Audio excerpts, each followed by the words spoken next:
चलो, income from other sources questions करते हैं। देखो, राहुल, अ रेसिडेंट इंडियन, ठीक है, holding 28% of the equity share in a company, took a loan of 5 lakh from the same company. On the date of granting the loan, the company had an accumulated profit of 4 lakh. Company के पास 4 लाख का profit था, company से इसने loan कितने का लिया था? 5 lakh. The company is engaged in some manufacturing activity. Is the amount of loan taxable as deemed dividend? If the company is a company with the public are substantially interested. ये public company है कि private company है? Law पढ़ते हो नालायको? नाम नहीं लिखा है नालायक, लिखा है कि company in with the public are substantially interested. इसका मतलब क्या होता है? Public company. भूल गए लॉ? Public company. और अगर ये पब्लिक कंपनी है तो उस केस में सर सेक्शन 222 अप्लाई ही नहीं होता सर, वो तो प्राइवेट कंपनी में होता था। ठीक है, तो लोन टैक्सेबल होगा नहीं। what would be your answer if the lending company is a private company that is in which the public are not substantially interested? कब एप्लीकेबल होगा डीम डिविडेंड? कितना? 4 लाख की 5 लाख? 4 लाख। जितना एक्यूमुलेटेड प्रॉफिट है उससे ज्यादा कैसे हो सकता है डीम डिविडेंड? समझ आया?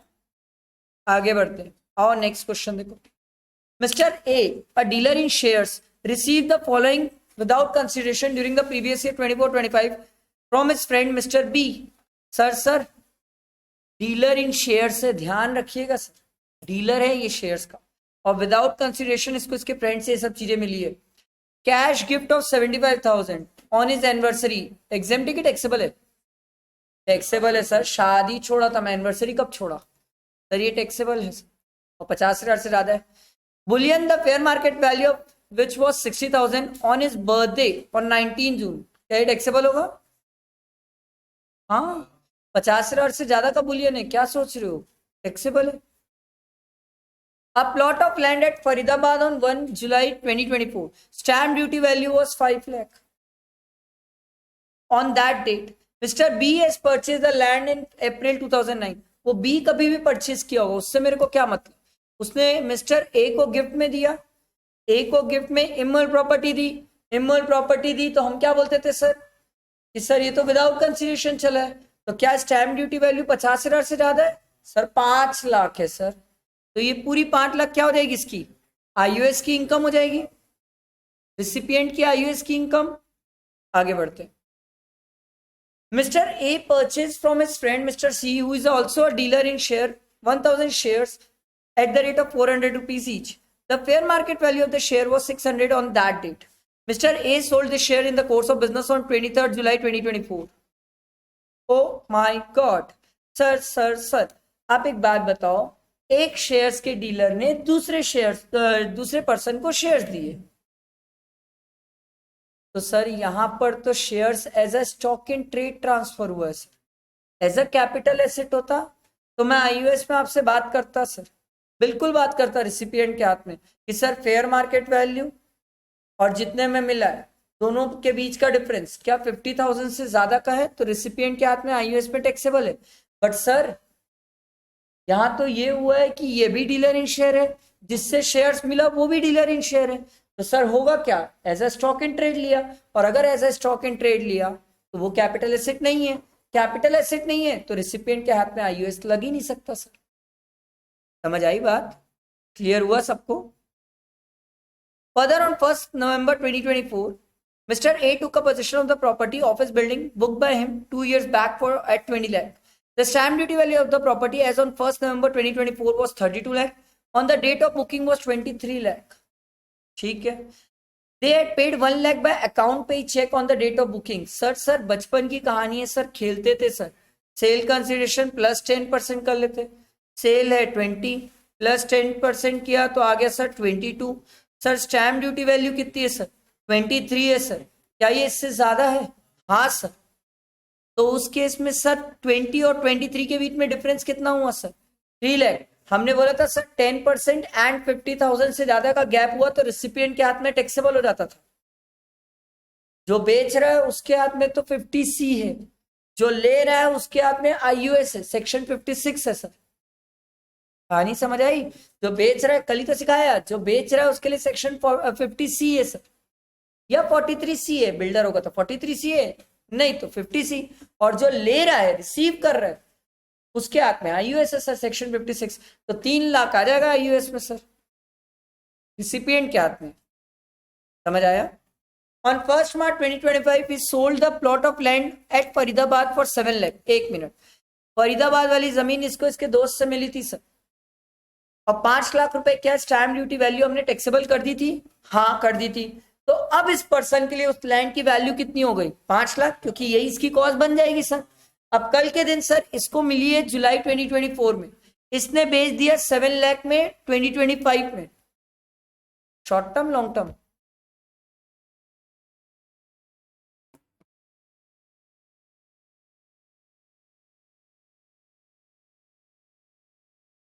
अच्छा ये तो समझ आ रहा है ना सर, कि सर इसने 1 मार्च 2025 को बेचा और इसको 1 जुलाई 2024 को मिला है sir.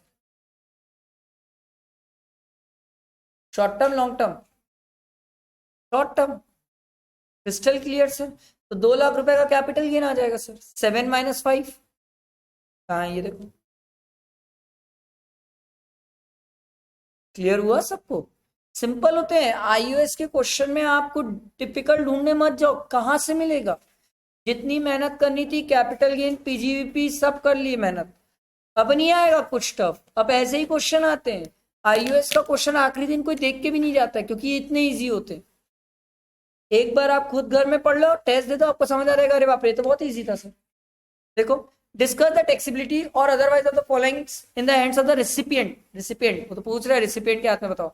Under section 56(2)(10) of the income tax act 1961, Akhil HUF received 75,000 in cash from the niece of the Akhil. That is the daughter of Akhil's sister. बताओ, अखिल के HUF में उसकी बहन की बेटी आती है? नहीं, नहीं आएगी ना। मेरे HUF में मेरी बहन के बच्चे कैसे आएंगे? मेरे बच्चे आते हैं HUF में, तो ये तो टैक्सेबल हो जाएगा ना सर। क्लियर हुआ? अगला, Nishtha member of her father's HUF transferred a property to the HUF without consideration. Stamp duty value of the property is 9 lakh. Sir चलेगा, एग्जेम्प्ट है सर। क्यों? अरे बेटी तो बाप के HUF में कहलाएगी ना, दे सकते हैं। अगला, mister Akshat receive 100 shares of A Limited from his friend as a gift on occasion on his 25th marriage anniversary. The fair market value of the day on that date was 100 rupees per share. तो 100 share मिले, 100 रुपए में मिले, कितना हो गया sir? 10,000 के shares. Sir हमारे पास तो 50,000 तक की लिमिट है सर, ये तो अभी 10,000 के हुए हैं। 10,000 के हुए ना। आगे बढ़ते। He also received jewellery worth 45,000। ओहो सर, हम तो सीख के आए थे, जितने भी मूवेबल है ना सबको एक साथ ऐड कर लेते सर। तो 45,000 इसमें ऐड कर लो, तो टोटल कितना हो गया? 55,000। अब 50,000 से ज्यादा का वैल्यू का इसको फेयर मार्केट वैल्यू का गिफ्ट मिला है मूवेबल, क्या इसके हाथ में टैक्सेबल है? यस टैक्सेबल है। समझ आया? क्लियर हुआ सबको? नहीं हुआ तो पूछ लो। अगला, Kishan HUF gifted a car to son of karta for achieving good marks in class 12। वाह भाई, 12 में अच्छा मार्क लाया, कार मिल गई। बताओ साला। Fair market value of the car is 5,25,000। Alto दिए होंगे अंकल, टॉप मॉडल दिए, मजाक मत समझा करो। लॉर्ड ऑल्टो होती है वो, ठीक है। तो बताओ भाई, क्या टैक्सेबल है रिसिपिएंट के हाथ में? बोलो, टैक्सेबल है? नहीं। अबे कार कैपिटल एसेट ही नहीं होती है, कार तो पर्सनल और मूवेबल होती है, कैपिटल एसेट ही नहीं है सर। तो काहे का टैक्सेबिलिटी सर? समझ आया? ये समझ आया? अगला देखो, mister Hari a property dealer, बंदा प्रॉपर्टी डीलर है sir, sold a building in the course of his business to his friend Mr. Rajesh, who is a dealer in automobile spare parts, for 90 lakh on 1/1/2025. Stamp duty value was, अरे बाप रे, 150 lakh. The agreement was, however, entered on 1/9/2024 when the stamp duty value was 140 lakh. Mr. Hari has received a down payment of 15 lakh by, oh my god, क्या मैं इसको cash मानूं? हाँ sir, बिल्कुल cash मानूंगा। तो मेरे लिए स्टैम्प ड्यूटी वैल्यू कौन सी हो जाएगी? 150 लाख। 140 तो लूंगा नहीं सर। अब लोचा क्या है सर, मैं बताऊं, इसको तो अब करने की जरूरत भी नहीं पड़ना चाहिए। 90 प्लस 10% करोगे 99 आएगा सर। स्टैम्प ड्यूटी वैल्यू देख रहे हो 150, आंख बंद करके 150 क्या हो जाएगा हमारा? Sale consideration. आगे बढ़ते, कॉस्ट भी तो चाहिए। कॉस्ट नहीं बताया गया, देखो। Discuss the tax implication in the hands of Hari and Rajesh, assuming that Mr. Hari has purchased the building for 75 lakh. Very nice. So 150 minus 75. 75 lakh हरी जो बेच रहा है, और जो गधा खरीद रहा है ना, वो खरीदने वाला भी गधा गया, उसके हाथ में भी 75 लाख पे टैक्स है। तो आप बोलोगे ऐसे तो 75 लाख पे डबल टैक्स हो गया। हाँ हो गया। तो क्यों किए टैक्स की चोरी? मैं बोला था करने। समझ आई कहानी? दोनों मर गए। एक मर गया 50C में और एक मर गया सेक्शन 56 में।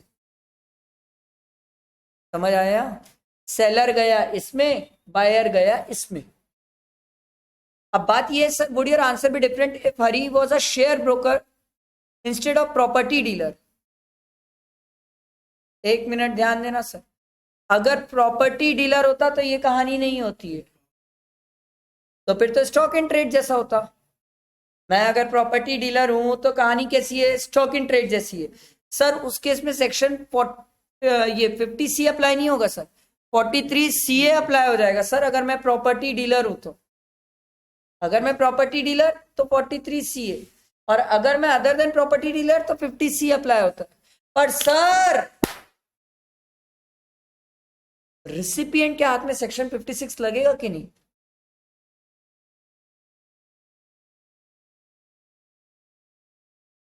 सर लगेगा ना। क्यों नहीं लगेगा? अबे मैं प्रॉपर्टी बेचने का धंधा करता हूं, जो खरीद रहा है उसके लिए तो वो कैपिटल एसेट ही है ना सर। उसके लिए स्टॉक इन ट्रेड थोड़ी के। जो खरीद रहा है उसके लिए कैपिटल एसेट है, तो 56 अप्लाई हो। मजा आया? बैठा दिमाग में? हमें ये ध्यान देना पड़ता है सर, जो बेच रहा है वो कौन है, जो खरीद रहा है वो कैसे खरीद रहा है, as a stock in trade खरीद रहा है या एज ए कैपिटल एसेट खरीद रहा है सर, उससे डिसाइड करेंगे। अगर ये as a stock in trade यहां पर खरीदता तो सर सेक्शन 56 आता ही नहीं। कल ही तो आपको सिखाया था सर कि अगर एज ए क्या बोलते हैं स्टॉक इन ट्रेड लिया तो कैपिटल एसेट मानते ही नहीं, तो 56 में टैक्स क्यों लगेगा सर? समझ आया? हाँ। अगला देखो question, compensation on account of disaster. याद है सर डिजास्टर? अभी बताया था जम्मू एंड कश्मीर में डिजास्टर हुआ है सर। डिजास्टर में अगर गवर्नमेंट पैसा देती है, टैक्सेबल होता है? नहीं सर। अगला, interest on enhance compensation receive by mister G during the previous year 24-25 is 5 lakh. Out of this interest, 1,50,000 relate to previous year 2021, 1,65,000 21-22, 1,85,000 22-23। इससे कोई फर्क पड़ता है मेरे को? नहीं सर। जब मेरे को इंटरेस्ट और नॉन कंपनसेशन मिलेगा, जिस साल मिलेगा वो उस साल टैक्सेबल है सर। पर हाँ पूरा टैक्सेबल नहीं है सर। 50% एक्सपेंस दे दो सर, क्या दिक्कत है? 50% एक्सपेंस दे दो, बचा 50% आईओएस में टैक्सेबल है। समझ आया? ये वाला क्वेश्चन एक क्वेश्चन होमवर्क है, क्योंकि ये निहायती बकवास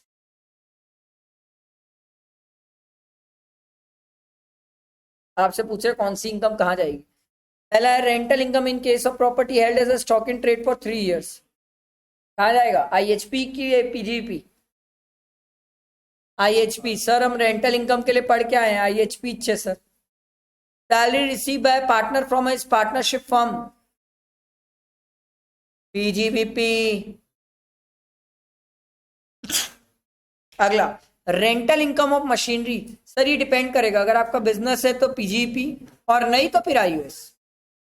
विनिंग फ्रॉम लॉटरी, हाँ कौन गाली दे रहा है? Salary received by member of parliament, बोलो। ये हम सैलरी एड पढ़े नहीं है, सैलरी एड पढ़ेंगे तो ये पता चल जाएगा हमें, सैलरी एड में पढ़ेंगे। अच्छा, रिसिव विदाउट कंसिडरेशन, आईयूएस रिसिपिएंट के हाथ में ना, receive without in case of retirement interest on employees contribution if provident fund is, ये सैलरी पढ़ने से पता चलेगा, ये छोड़ दो। Rental income in case of a person engage in the business of letting out. अबे फिर तो पीजीपी चले जाएगा ना सर, धंधा है इसका किराए पे देने का। समझ आया? आगे देखो, examine whether the following are chargeable to tax and amount liable to tax. A sum of 1,20,000 was received as gift from non-relative by Raj on occasion of marriage of his son Praveen. Exempt है कि taxable है? Marriage में मिला है? हाँ, मेरा बेटा relative नहीं है।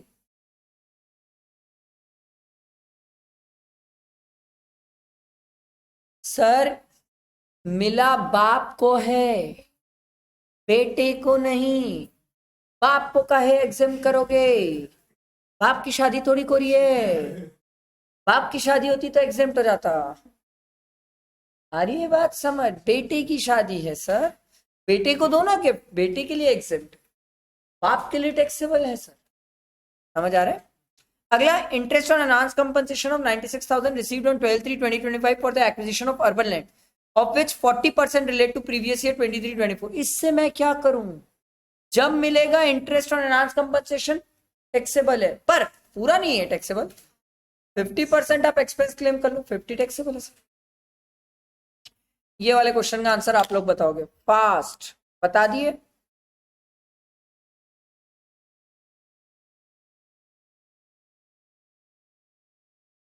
कौन आएगा बहन?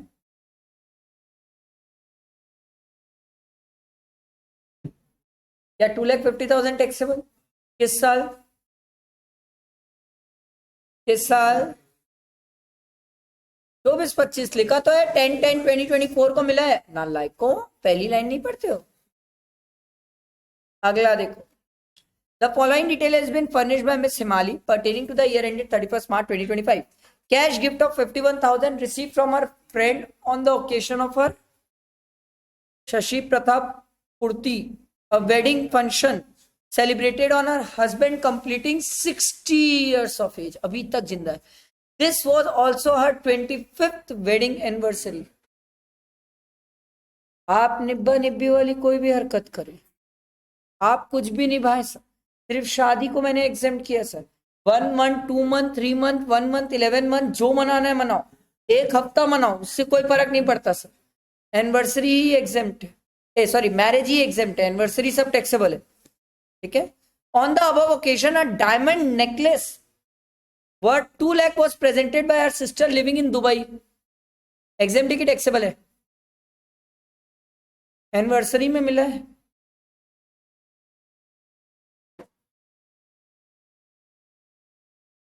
बोलो भाई एग्जाम की टैक्सेबल। दो आवाज आ रही है मेरे को बीच बीच से। सर एग्जाम्प्ट है, शादी हो या एनिवर्सरी हो, बहन तो बहन ही रहेगी। अरे सालो, बहन को रिलेटिव से बाहर कर रहे हो क्या? पागलो, बहन है ना। अभी दुबई में रही तो क्या बहन बिरादरी से बाहर हो गई क्या? अगला, when she celebrated her daughter's wedding on 21st of Feb 2025, her friend assigned Mrs. Himali favor a fixed deposit held by the said friend in a scheduled bank. The value of the fixed deposit and the accrued interest on the same date was 52,000।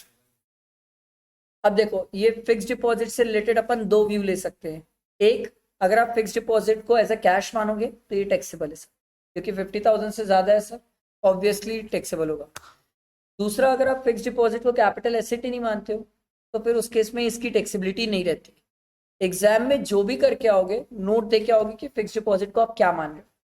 नहीं बताओगे तो examiner को clear नहीं होगा कि आप क्या मान रहे हो। आपको जो मानना है मानो, बट बताना पड़ेगा, नोट डाल के आना पड़ेगा सर। समझ आया सबको? और नेक्स्ट क्वेश्चन देखते हैं। Examine the following transaction in the context of the income tax act 1961। देखो, Mr. B transferred 500 shares of R Private Limited to B Company Private Limited on 10/10/2024 for 3 lakh। Market value कितनी है sir? तो fair market value और जितने में दिया, क्या दोनों के बीच में डिफरेंस कितना है? 2 लाख। हमने क्या बोला था, कितने तक का डिफरेंस अलाउड है? 50। सर ज्यादा डिफरेंस हो गया। क्या 2 लाख रुपए रेसिपिएंट के हाथ में taxable? Yes, definitely taxable sir. कौन? बी कंपनी प्राइवेट लिमिटेड, यही तो रिसीव किया ना sir. The index cost of acquisition of the shares for B was computed as 4,45,000। भैया बी जो शेयर ट्रांसफर कर रहा है उसके हाथ में भी तो कैपिटल गेन लगेगा। आपने रिसिपिएंट का 2 लाख बोला, फाइन, मैं मान गया, पर जो दे रहा है उसके हाथ में भी तो कैपिटल गेन होगा ना सर। अब कैपिटल गेन कैसे निकलेगा? सरकार बोली fair market value 5 lakh sale consideration less index cost of acquisition. मैं बोला ये इंडेक्सेशन होगा, ये कैसे पता चला? बोले यहां पर प्राइवेट कंपनी के शेयर है, आपको ये मानना होगा कि ये अनलिस्टेड है, क्योंकि अगर लिस्टेड मानोगे तो फिर ये क्वेश्चन बनाने वाला बेवकूफ है, क्योंकि लिस्टेड में तो इंडेक्सेशन होता ही नहीं है सर। अरे बात समझ, आपको ये मानना होगा सर कि प्राइवेट कंपनी के शेयर है, अनलिस्टेड है, तभी तो बात है सर। तो 5 लाख माइनस 4,45,000 कितना आ जाएगा सर? 55,000। ये as a capital gain mister B के हाथ में टैक्सेबल है, क्योंकि बी ने ट्रांसफर किया तो उसके हाथ में कैपिटल गेन, जो रिसीव किया उसके हाथ में आईयूएस। समझ आया? आगे बढ़े। कहां से लाते हैं इन लोग नाम ऐसे? Mister C is employed in a company with a taxable salary income of 5 lakh. He has received a 1 lakh from आत्मा चैरिटेबल ट्रस्ट। नाम तो ढूंढ ढूंढ के ला रहे हैं लोग। आत्मा charitable trust by an account pay check in December 2024 for meeting his medical expense. Is the sum of money so received from the trust chargeable to tax? No. हम तो पढ़ के आए, trust, foundation, charitable trust, education institution, medical, सब exam किए हमने accept section 13(3) वाले, बाकी सबको हमने एग्जाम किया है। आओ देखो पास्ट एग्जाम के क्वेश्चंस करते। Mister x resident individual 45 years of age give the following information pertaining to the assessment year 25-26। ठीक है, बिजनेस इनकम 15 लाख है, dividend from shares of Indian company net दिया हुआ है, ग्रॉस करना पड़ेगा, तो डिवाइडेड बाय 90 into 100 करूंगा तो ये मेरा 10 लाख आ जाएगा।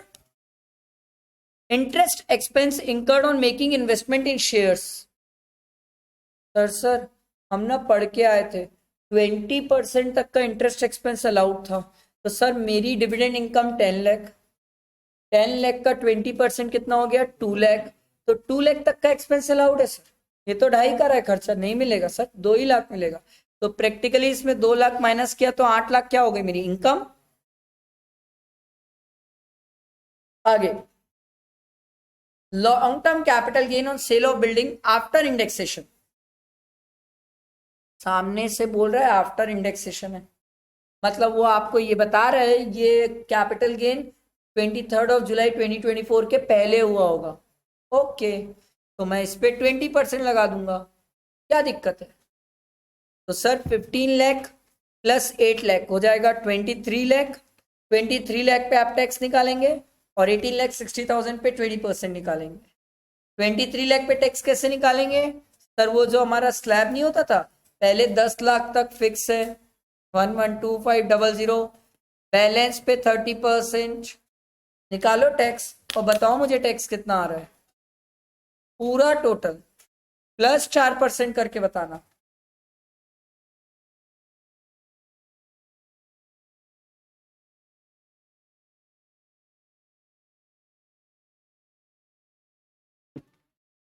$909,482। अच्छा ये यार 2 रुपए क्या ही रखेगा, वैसे भी राउंड फिगर 2 रुपए, वो 80 हो जाएगा। यही आ रहा है क्या 909,480?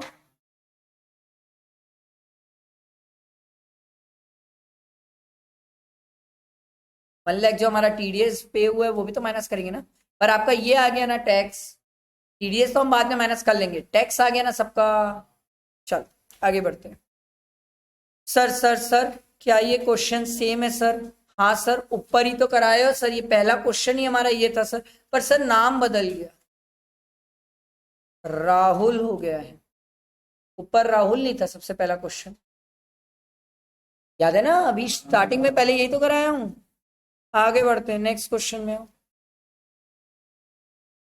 During the previous year 24-25 Mrs. Aishwarya, resident, received 8,50,000 as dividend from Indian company as 4 lakh from dividend from equity oriented mutual fund. Sir मुझे इससे घंटा फर्क पड़ता है, मेरे को पता है सर जितना भी डिविडेंड मिलेगा सब आईयूएस में टैक्सेबल है। तो 8,50,000 प्लस 4 लाख कितना हो जाएगा सर? अच्छा, अब एक बात समझो, इसमें लिखा हुआ है रिसीव, तो जब सामने वाले ने मुझे दिया होगा तो देते टाइम क्या मेरा टैक्स काट के ही दिया होगा? 10% टीडीएस काट दिया होगा ना। तो ये जो मुझे 12,50,000 मिला है ये तो 90 के बराबर है सर, क्योंकि मेरा 10% तो टीडीएस कट चुका है सर। तो 100 के बराबर कितना होगा? कर लो, क्या आ रहा है? यही आ रहा है सबका? क्लियर है? सबको समझ आया कैसे हुआ? हमेशा याद रखना, डिविडेंड रिसीव्ड दिया मतलब टीडीएस कट गया,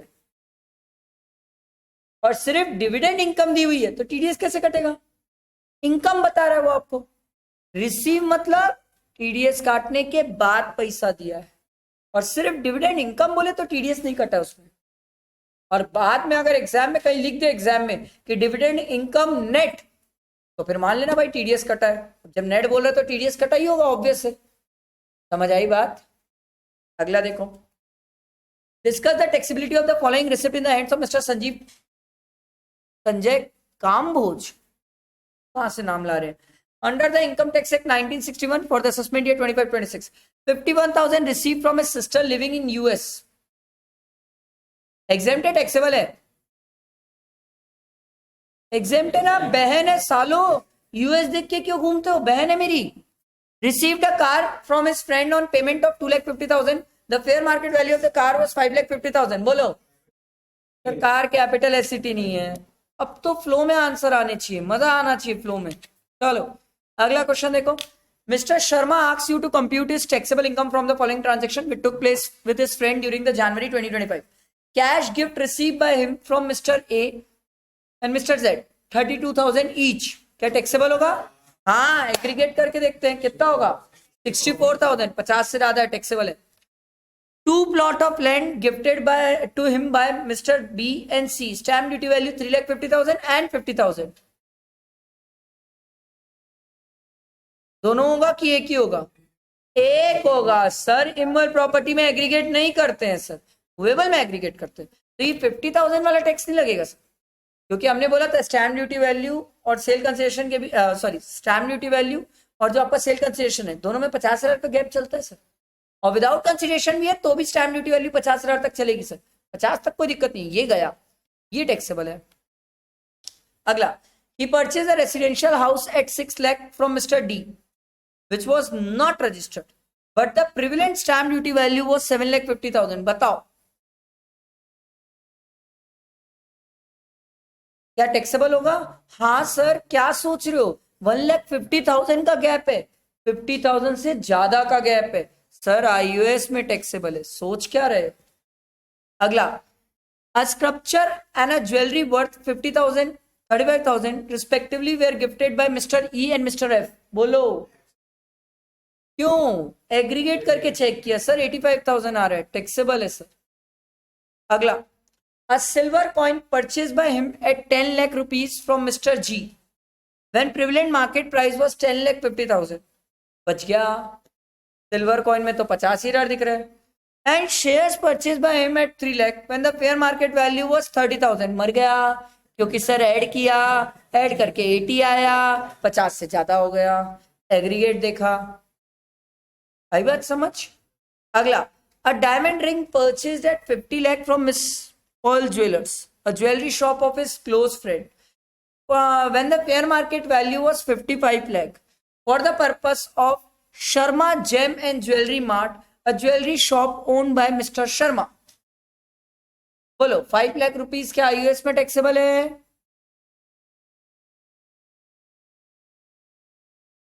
क्या 5 लाख रुपीस आईयूएस में टैक्सेबल है? नहीं है। क्यों नहीं है sir? As a stock in trade लिया है, अपनी दुकान के लिए लिया है स्टॉक इन ट्रेड जैसे, तो क्यों होगा? कैपिटल एसेट होती तो टैक्सेबल आ जाता 5 लाख। अगला, यही क्वेश्चन तो ऊपर कराया क्या मैं आपको? पर सर, ये 4 पॉइंट तो सेम है, ऊपर तो कराया, पर ये एक पॉइंट नया है सर, ये वाले पॉइंट का बताओ सर।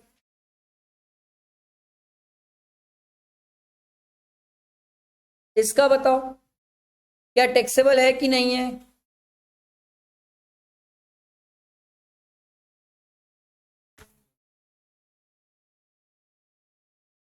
टैक्सेबल है कि नहीं है ना सर? एक माइनस करो तो 12 लाख माइनस 7 लाख 15, दोनों जोश में आ गए थे क्या? 4,85,000 टैक्सेबल है सर आईयूएस में, ठीक है, करीना के हाथ में।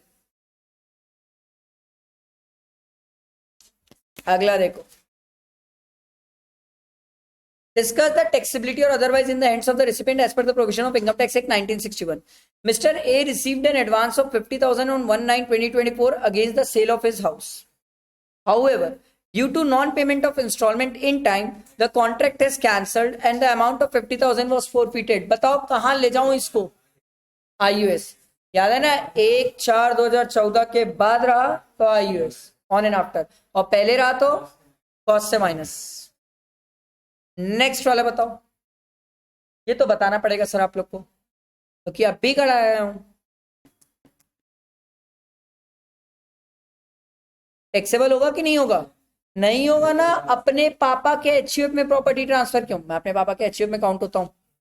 अगला बोलो, लो अब सीए फाइनल की बात। अच्छा, 12th पास वाले को 5,50,000 की गाड़ी और फाइनल पास होने वाले को 5 लाख की गाड़ी, इसको तो ऑल्टो से भी नीचे लेके चले गए। ठीक है, कार कैपिटल एसेट ही नहीं है सर, कैपिटल गेन की बात कैसे आएगी सर? अगला देखो question, mister Rajkumar sold a house to his friend mister Dhruv on 1/6/2024। Sir क्या 23 जुलाई 2024 के पहले ट्रांसफर किए? हाँ, कंपल्सरी इंडेक्सेशन होगा। For a consideration of 25 lakh, the sub registrar refuse the register for the document of the set value as according to him the stamp duty to be paid was 45 lakh.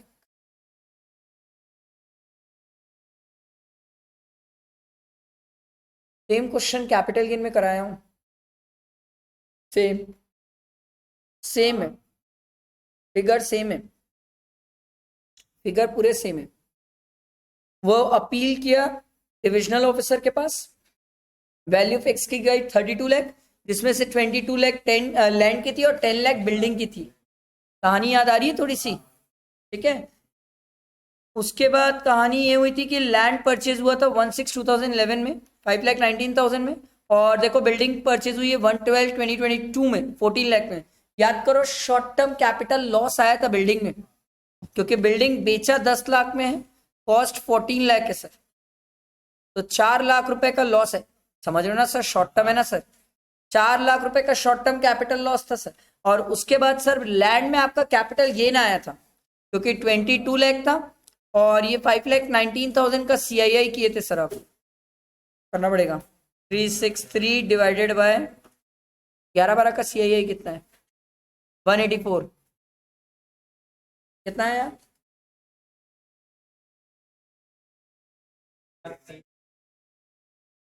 हाँ, तो वो जो भी आ रहा होगा उसको 22 लाख से माइनस करो,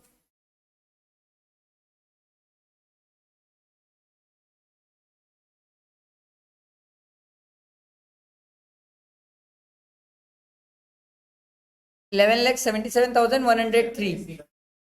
हाँ लो यार, 76,103 है, समझ? ये बना चुके हैं सर, एग्जैक्टली ये क्वेश्चन मैंने आपको कैपिटल गेन में बनाया, सेम सेम क्वेश्चन है।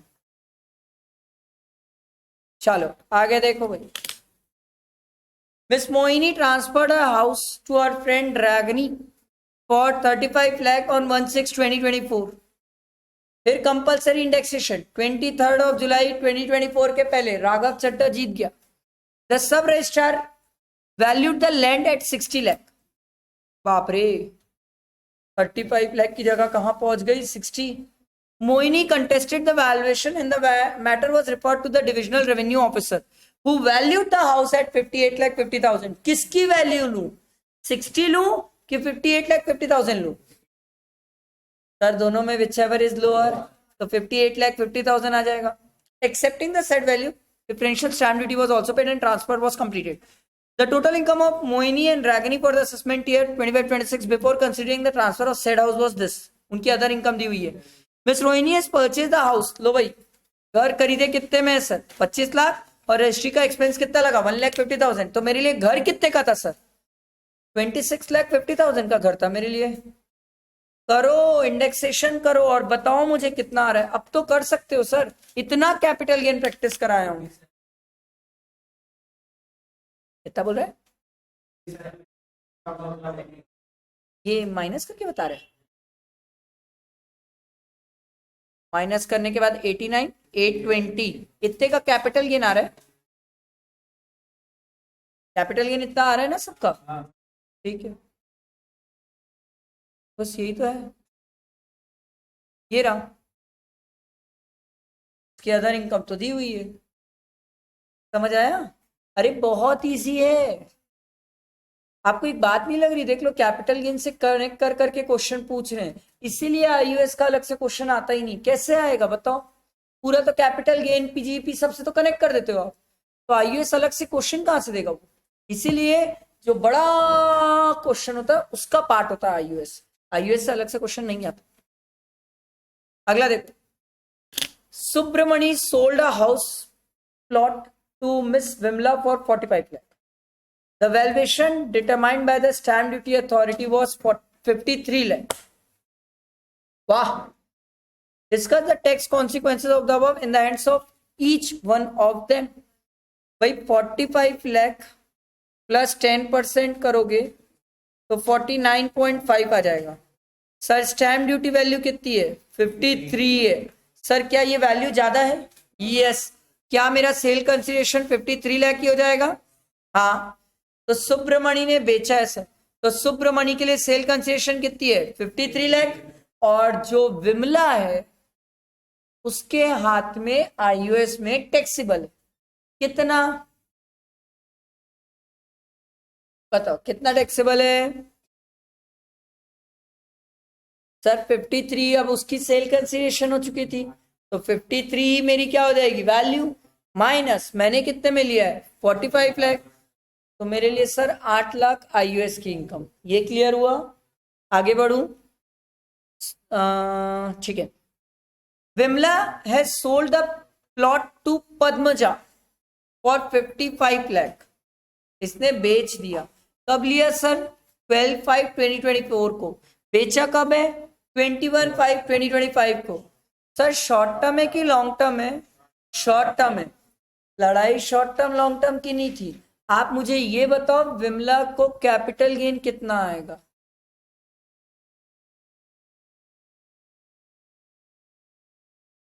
मेरा क्वेश्चन समझ रहे हो क्या बोलना चाह रहा हूं? मेरा क्वेश्चन सिंपल है सर. 53 माइनस, एक मिनट सॉरी, 55 माइनस 53 करना है कि 55 माइनस 45 करना है? बस मेरा क्वेश्चन इतना ही है सर. स्टैम्प ड्यूटी वैल्यू 53, उससे कोई फर्क नहीं पड़ता क्योंकि मैंने ज्यादा में बेचा है तो मेरी वैल्यू लेंगे. बताओ भाई कौन सा 2 लाख टैक्सेबल है कि ये 10 आ रहा है ना? 10 लाख. 2 लाख टैक्सेबल की 10 लाख? 2 लाख. क्योंकि सर पहले फेयर मार्केट वैल्यू के बेसिस में आपने मेरे हाथ में आईयूएस में टैक्स लगा चुका है. पहले आप मान लिए थे ना मेरी फेयर मार्केट वैल्यू 53 थी, तो अब वही मेरी कॉस्ट हो जाएगी. अब जब मैं बेचने जाऊंगा तो 53 मेरी कॉस्ट है, 55 में मैंने बेचा है, तो 2 लाख रुपए का कैपिटल गेन. समझ आया? क्लियर हुआ सबको? आगे बढ़ते हैं. और नेक्स्ट क्वेश्चन देखो. Miss Julie receive the following amount during the previous year 24-25. Received a loan of 5 lakh.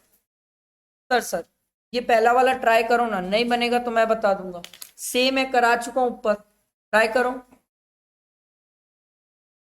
और सेकंड वाला तो आप ही लोग बताओगे. कितना अमाउंट टैक्सेबल है? 5 लाख की, 2 लाख की, 3 लाख? एग्जाम में ऐसे ही करते हैं, पता है, जानबूझ के ऐसे एमसीक्यू बनाते हैं. 5 लाख, 2 लाख, 3 लाख. एक स्टूडेंट सदमे में, 3 कहां से आ गया बे? 5 और 2 तो दिख भी रहा है. फिर स्टूडेंट तेजस्वी सोचना चालू, 5 माइनस 2 3. ठीक है, इंस्टीट्यूट ऐसे ही बनाती है सर. तो सर जितना हमारे पास एक्यूमुलेटेड प्रॉफिट है उतना ही डीम डिविडेंड है. नेक्स्ट वाला बोलो. ये तो याद हो गया होगा 2.5 लाख। ठीक है, आओ नेक्स्ट क्वेश्चन में। देखो, from the following particulars of Pankaj for the previous year 31 March 2025 compute the income under the IOS. क्या डायरेक्टर फीस आईओएस में जाती है? हाँ। Bank deposit interest? हाँ। Income from undisclosed? हाँ। विनिंग फ्रॉम लॉटरी नेट है। ग्रॉस करो इसको, ग्रॉस करो, ग्रॉस करो। ये नेट है, मतलब 30% टीडीएस कट गया सर इसका, तो ये 70 के बराबर है सर। इसको 100 के बराबर लाओ, कितना होगा? 48480। हाँ, ये मेरी ग्रॉस इनकम है। Royalty iOS, lecture in seminars iOS. समझ रहे हो ना सर? सेमिनार में वर्धमान सर कोई सेमिनार में जाके लेक्चर देंगे तो वो उनका बिजनेस नहीं है सर, उनकी आईओएस की इनकम है। आराम इंस्टीट्यूट में कुछ पढ़ाऊंगा तो मेरी बिजनेस इनकम है। अरे बात समझ। Interest on loan given to relative IOS. Interest on debenture net दिया हुआ है, 10% टीडीएस कटा है, इसको ग्रॉस करो, ये 90 के बराबर है। 8,000 आईओएस की इनकम है। इंटरेस्ट ऑन पोस्ट ऑफिस, ओहो पढ़ क्या है सर? सेक्शन 10-15 पिक्चर में आया और वो तो 3500 तक एग्जाम बोला था, ये तो 500 एग्जाम हो जाएगा, छोड़ दो। Interest on government security IOS, यही जाएगा आईओएस में ही। Interest on monthly income scheme of post office, ये मैं ऐसा कोई एग्जामिशन पढ़ाया ही नहीं हूं, ये कहाँ टैक्सेबल है? IOS. He has paid 1000 for typing the manuscript of the book written by him. मैं बोला ओके, तेरा खर्चा हुआ है बुक लिखने में? बोले हाँ, तभी तो मेरे को बुक लिखा, रॉयल्टी मिल रही है। बोले ओके, तेरी जितनी भी रॉयल्टी की इनकम है इसमें से तू एक काम कर, 1000 माइनस कर ले, जो तेरा खर्चा हुआ है 8000 टैक्सेबल होगा आईयूएस में। समझ आया? अरे खर्चा था ना मेरा, खर्चा तो लोगे माइनस करने।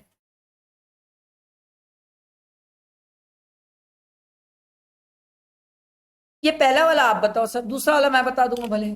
चलो पहला वाला बताओ। पहला वाला तो क्लियर होगा, 48 करवा चुका हूं ऊपर, पर दूसरा वाला मस्त है। Rent receive for letting out agriculture land for a movie. खेत में मूवी बन रही है। अरे मैं क्या गलत बोला? वही तो लिखा है। क्या लिखा है देख लो, agriculture land for a movie. तो भैया खेत में ही तो मूवी बना रहे हैं लोग। बताओ सर क्या करना है? खेत में मूवी बना रहे सर, क्या टैक्सेबल है? हाँ, कहाँ टैक्सेबल है? आईयूएस में। अब मेरा बिजनेस तो नहीं होगा ना सर?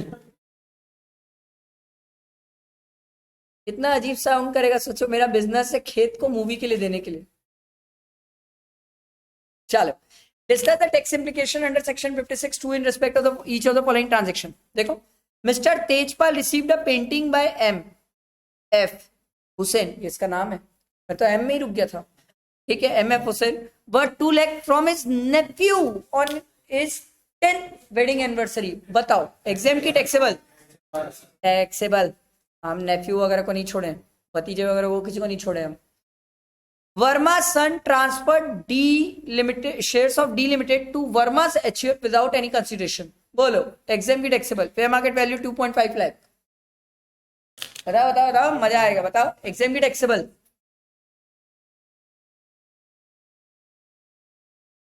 अरे सर एग्जाम है ना, अपने पापा के ही एचयूएफ में दिया हूं मैं, और मैं अपने पापा के एचयूएफ का मेंबर हूं ना। अगला, ये वाला तो आप ही बताओगे।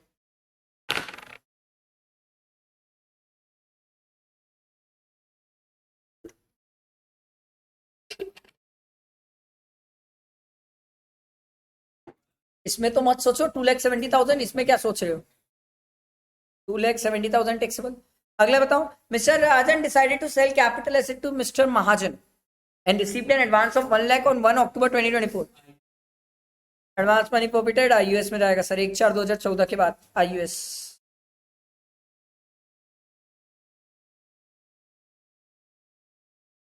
ये क्वेश्चन बनाओ तो मानू।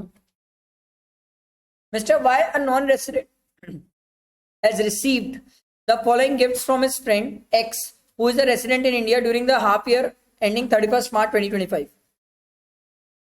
Determine his income from other source. Okay. Gift of 25 lakh by NEFT transfer from X account PNB to Y's bank account in New York. बताओ, बहुत पढ़ रहे थे ना।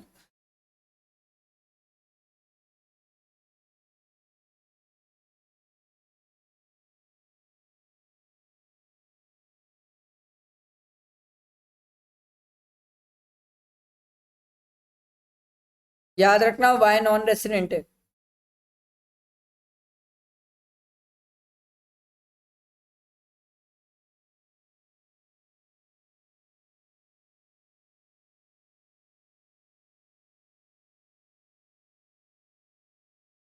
अरे एग्जाम की टैक्सेबल। आंख बंद करके सोच क्या रहे हो, बैंक अकाउंट कहाँ का है? पीएनबी मुंबई, तो इनकम कहां से एक्रू हुई है? टैक्सेबल है। अगला, gift of 15 lakh to Y. X has a bank account in Citibank, New York. Permission of RBI has been taken for the purpose. This gift is transferred from Citibank, New York account of X to the account of Y in Dutch Bank, New York.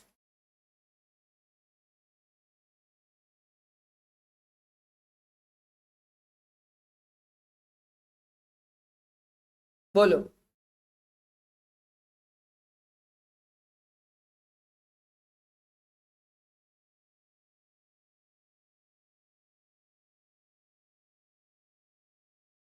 जल्दी बताओ इसको।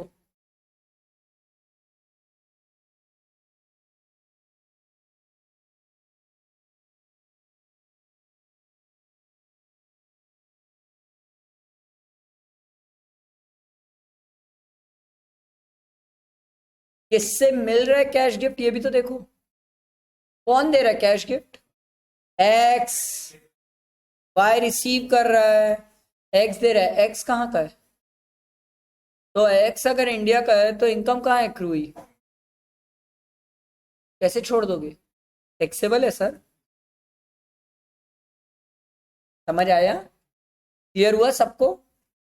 अगला देखो, gift of house property situated in new Jersey, market value 2.70 crore.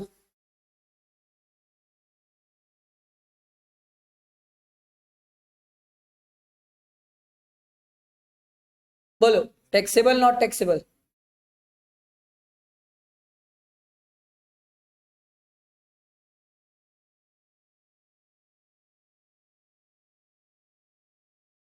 बताओ बताओ।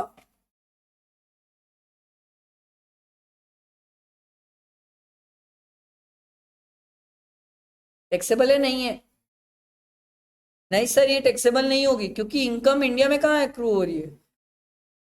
Property बाहर है sir. India में होती तो मैं टैक्सेबल कर देता, पर ये तो प्रॉपर्टी बाहर है, न्यू जर्सी में है सर। सारी बात समझे देखो।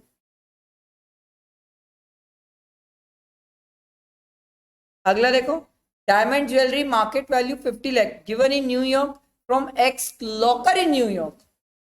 सर एसेट बाहर है, बाहर के बाहर कहानी चली, नॉन रेसिडेंट को दिया गया, क्यों इंडिया में टैक्स लगाओगे? तो आपके मन में एक क्वेश्चन आना चाहिए था, पहले दो केसेस में टैक्स क्यों था? पहले दो केसेस में कैश दिया गया था और कैश दे रहा था एक्स, रेसिडेंट दे रहा था। तो बाकी दोनों केसेस में भी तो एक्स रेसिडेंट ही दे रहा है सर। बट बाकी दोनों केसेस में सर जो कैश जो प्रॉपर्टीज है वो इंडिया में नहीं है। पहले दो केसेस में प्रॉपर्टी इंडिया में थी सर, कैश इंडिया का है ना सर, वो प्रॉपर्टी तो बाहर ही है ना सर। समझ आई बात? बैठा है दिमाग में? अच्छा क्वेश्चन है, अच्छा क्वेश्चन है।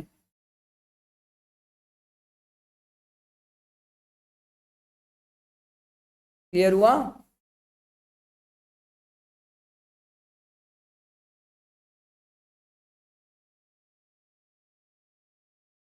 अगला देखो, mister Lalit a dealer in share है, dealer in shares and security has entered the following transaction during the previous year 24-25। Received a motor car of 5 lakh as a gift from his friend Sunil on occasion of his marriage anniversary. Exam के non taxable, capital asset ही नहीं है। Cash gift of 21,000 each from his 4 friends, into 4 कर लो बस, कितना आएगा ये? 84,000। क्या 50 से एक्सीड किया? टैक्सेबल। अगला देखो, land at Jaipur on 1 July 2024 as a gift from his friend Kabra. The stamp duty value of the land is 6 lakh on that date. The land was acquired by कावरा in the previous year for 2 lakh. वो जब भी acquire किया जितने में किया हो, मेरे लिए क्या 6 lakh stamp duty value taxable होने वाली है? अरे होने वाली है ना। इसी टाइप का क्वेश्चन तो ऊपर एक और कराया था। Mister Lalit purchase from his friend mister Abhishek who is also a dealer in share. Same question है सर, नाम और वैल्यू बदले, बाकी तो सब कुछ सेम है, सब कुछ सेम है। आप देखो यहाँ 20 लाख, वहां ऊपर 23 दिया था, यहाँ 24 दिया है, तो 4 लाख अभी भी टैक्सेबल हो जाएगा, क्योंकि 10% चेक करोगे तो 4 लाख टैक्सेबल। सेम ऊपर क्वेश्चन जो कराया वही है सर, वही है, वही है। पर ये वाला पॉइंट नया है, ये पॉइंट नया है। He received a shop of the fair market value 1,50,000 and a cash of 50,000 in distribution from the ABC Private Limited at the time of liquidation of the company in the proportion of its share capital. The balance in the general reserve of the company attributable to the share capital is 1,25,000. इसका क्या करें?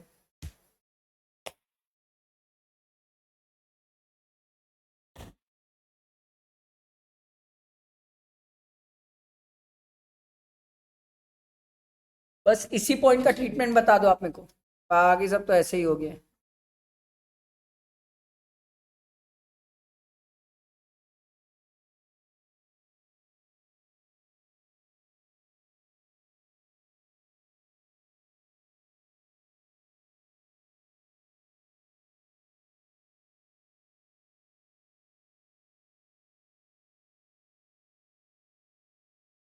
सोच लो, कोई गड़बड़ी नहीं है, अच्छा point है, बहुत अच्छा पॉइंट है।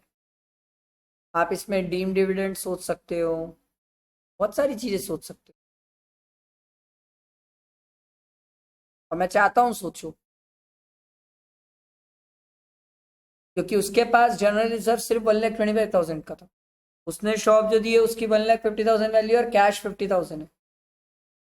सोचो, कैपिटल गेन में भी सेक्शन 46 पढ़ते हैं, वहां पर भी हमने बोला था लिक्विडेशन में जो मिलता है डीम डिविडेंड, वो आईयूएस में टैक्सेबल होता है, वहां से हम माइनस कर देते थे। बताओ क्या होगा?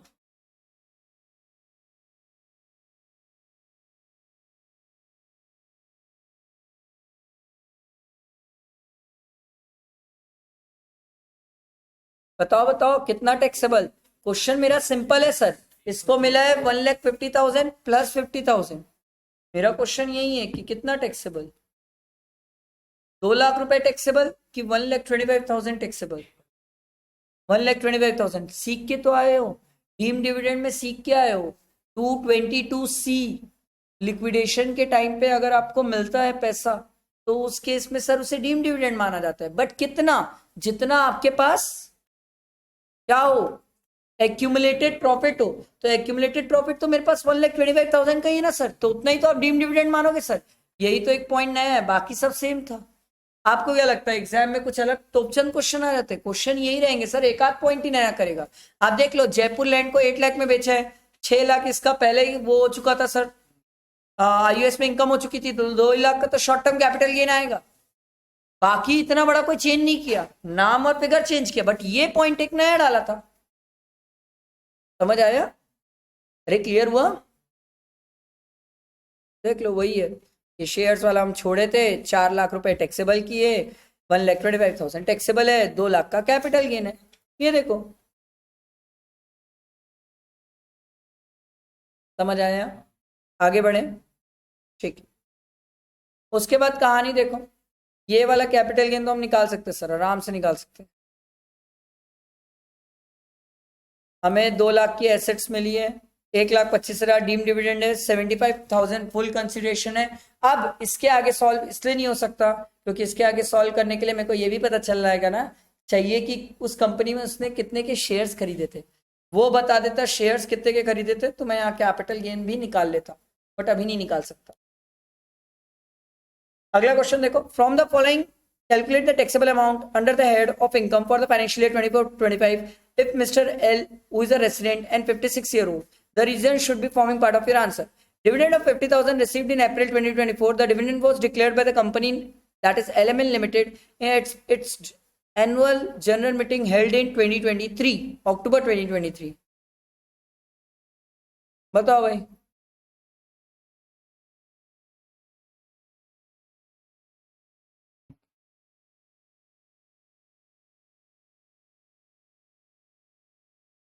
बताओ क्या करें इसका, कब टैक्स लगाऊं मैं? मेरा क्वेश्चन सिंपल, ईयर बता दो मुझे आप, 23 24 या 24 25, मेरे को सिर्फ ईयर जानना है सर। डिविडेंड के लिए हमने क्या बोला था? डिक्लेयर, डिस्ट्रीब्यूटेड, और क्या था? डिक्लेयर, डिस्ट्रीब्यूटेड, पेड, ये तीन बातें। सर क्या 2023 में डिक्लेयर हो चुका है? हाँ। तो जिस टाइम डिक्लेयर हो गया, क्या उसी टाइम उसकी टैक्सेबिलिटी आ चुकी थी? हाँ।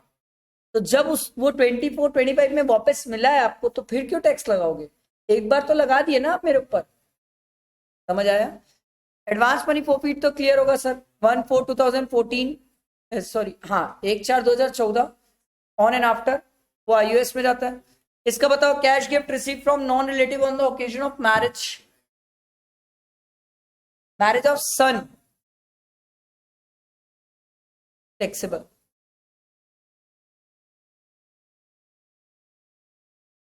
51,000 टैक्सेबल, क्लियर है ये?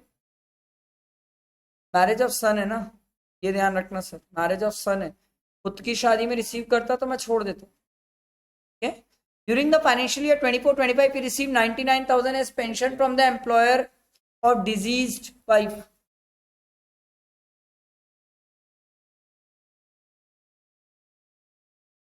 सोच लो।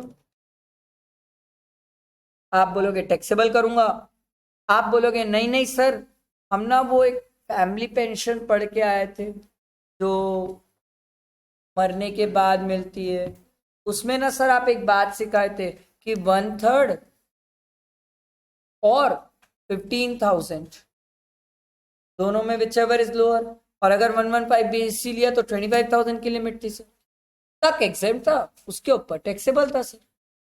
आप बोलोगे तो वो सोच लेता हूँ, और आप बोलोगे तो पूरा एग्जाम कर देता हूँ। क्या करना है सर? सर फैमिली पेंशन है ये, मरने के बाद मिली है ना सर, फैमिली पेंशन है, तो इसका 1/3 करो, कितना आएगा? 33,000 और 15,000, दोनों में विच एवर इज लोअर, और अगर 115 बीएससी रहा तो 25,000। ठीक, तो 99 मिला है सर, माइनस 15 कर लो सर, तो 84, और अगर 115 बीएससी रहेगा तो 25 माइनस कर लेना। समझ आ रही है बात? क्लियर हुआ सबको? क्लियर हुआ? ये क्वेश्चन आप ही लोग बताएंगे सर।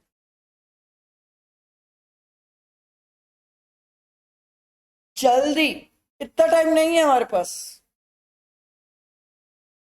ये तो आंख बंद करके बताओ देख के। IAS 1 lakh, team dividend, section 222 ही। समझ आया? ये हमारे आईयूएस के क्वेश्चंस कंप्लीट। बधाई हो।